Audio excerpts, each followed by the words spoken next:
Hey, what's up? In this video, I will break down Rhaenyra's moment I'm really worried about. Watch out. Spoilers ahead. Welcome to Valyrian Steel. House of the Dragon Season 2, Episode 6, Small Folk, features one scene that foreshadows a painful moment I'm not ready for. Rhaenyra Targaryen's death. Having read George R.R. Martin's Fire and Blood, I know where Rhaenyra's story ends, but I still need to look forward to that destination, because the journey with the character is already so enjoyable. So far, Rhaenyra is the major hero in the Dance of the Dragons, or at least the character I want to succeed with the most. Although she does become a darker character throughout the novel, it's based on inaccurate and prejudiced historical views. But until then, I'll be dreading her death, making the build-up all the more difficult to bear. How House of the Dragon Season 2, Episode 6 predicts Rhaenyra's death. Her attempts to find a new rider for Seasmoke, and the ensuing tragic death of Ser Steffon Darklyn foreshadow Rhaenyra's demise. The dragon sets Ser Steffon and another dragon keeper ablaze.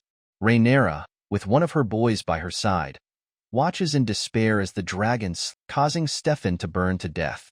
As expected, Rhaenyra suffers this, but worse.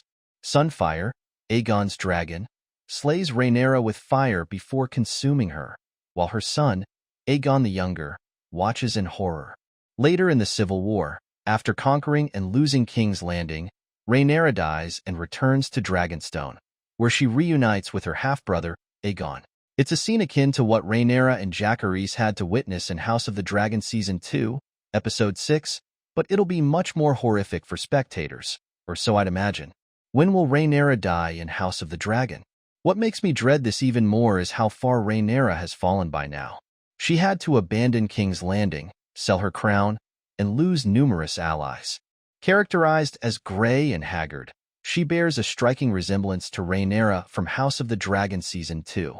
That might be an intriguing change if done correctly in the show, and Darcy is clearly up to the challenge, but I hope they can do the character justice up to that point.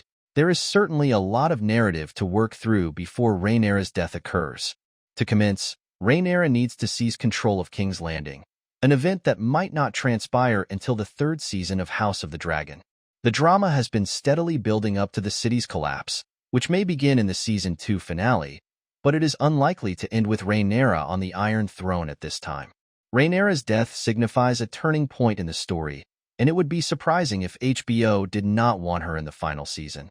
After that, there will be numerous additional battles to engage in, along with the deaths of several other important characters. Unless the pacing is extraordinarily quick, her death will most likely not occur in Season 3. However, House of the Dragon appears to have 4 or 5 seasons.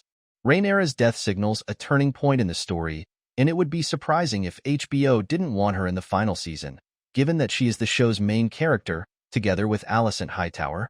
That means, depending on how long it lasts, Rhaenyra will most likely die in the first part of House of the Dragon Season 4 or 5, whichever comes last.